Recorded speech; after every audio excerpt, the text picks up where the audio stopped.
Winnowing rule 1.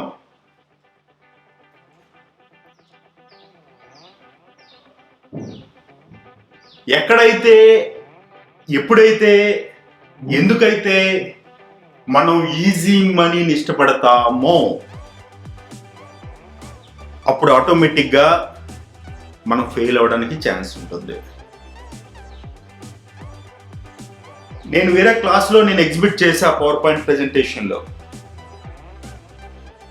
Advertisements easy money use చేసుకొని చాలా మంది యాడ్లు ఇస్తూ ఉంటారు. ఈజీ మనీ అంటే నువ్వు యాడ్స్ చూస్తుంటే నీకు అమౌంట్ వస్తుంది, యాడ్స్ క్లిక్ చేస్తుంటే అమౌంట్ వస్తుంది, గేమ్స్ ఆడుతుంటే అమౌంట్ వస్తుంది, అంటే నువ్వేం చేసినా చెయ్యకపోయినా నీకు అమౌంట్ వస్తూనే ఉంటుంది అన్న విషయాన్ని చాలామంది యాడ్స్ రూపంలో మనకి ఇవ్వడం, మనం వెరీ క్యాజువల్గా వాటికి అట్రాక్ట్ అవ్వడం, చాలామంది స్పామ్ ఫేక్ అని చెప్తున్నా కొంతమంది అందులోకి ఎంటర్ అవ్వడం,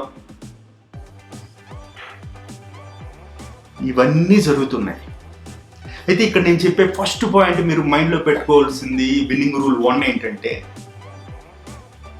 అది నేను చెప్పిన, ఫలానా XYZ కంపెనీ చెప్పినా, మీ వెల్ విషర్ ఎవరు చెప్పినా ఒకటి మాత్రం మీరు గుర్తుపెట్టుకోవాలి, easy money is not possible. ఊరికనే ఏమీ చేయకుండా అమౌంట్ వచ్చేస్తుంది అనే ఆలోచన మీరు మైండ్లో తీసేయండి. ఎటువంటి పరిస్థితుల్లో అది జరగదు. మీరు ఏదో ఒకటి చేస్తూ ఉండాలి.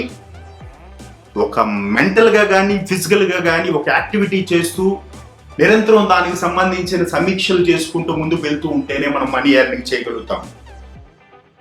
ఈజీగా ఏమీ చేయకుండా జస్ట్ ఇలా పడుకుంటే డబ్బులు వస్తాయి అనడం చాలా పొరపాటు.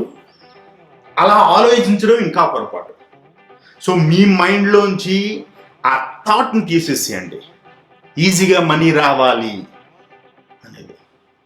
సో మీరు బాగా ఎస్టాబ్లిష్ అయిన తర్వాత అప్పుడు ఈజీగా మనీ రావడం వేరు, దాన్ని ప్యాసివ్ ఇన్కమ్ అంటాం, బాగా ఎస్టాబ్లిష్ అయిన తర్వాత. బట్ ఇనీషియల్గానే ఈజీ మనీ అని మీరు ఎప్పుడైతే ఎక్స్పెక్ట్ చేస్తారో, సో డెఫినెట్గా మీరు చాలా రాంగ్ ట్రాక్లో ఉన్నట్టు, డెఫినెట్గా మీరు ఫెయిల్ అవుతారు. ఈజీ మనీ గురించి మీరు థింక్ చేస్తే ఫెయిల్ అవుతారు. This is winnowing rule 1.